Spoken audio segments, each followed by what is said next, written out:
My name is Joe Morel, and I am the glass instructor here at California State University, Fresno. And we've been working on a project for the Department of Arts and Humanities, making some paperweights.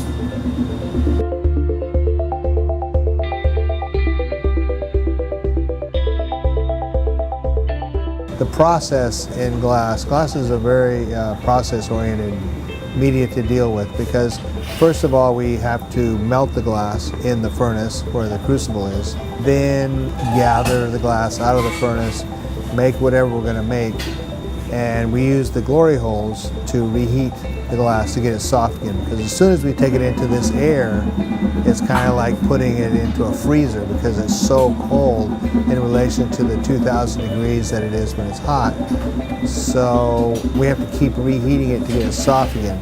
That's what we use the glory hole for.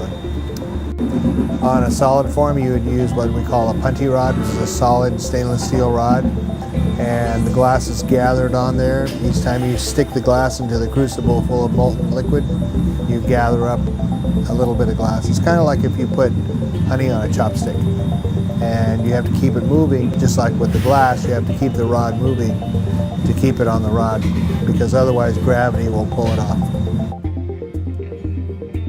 Colored glass is added via either frit, which is crumpled up glass, or a thread, where we put a bit of glass and thread it onto the solid piece.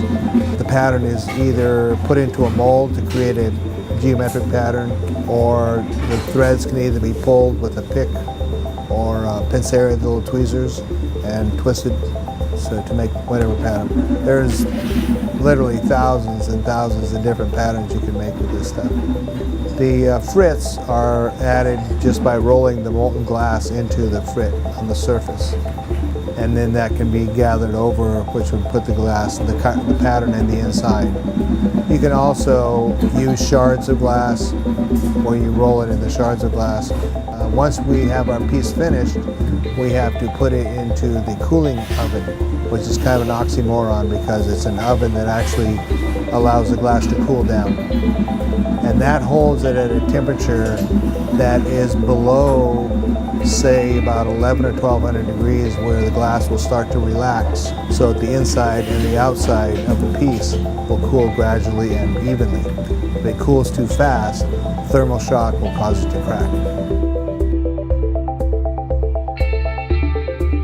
The students that take this class benefit more than just learning how to work glass.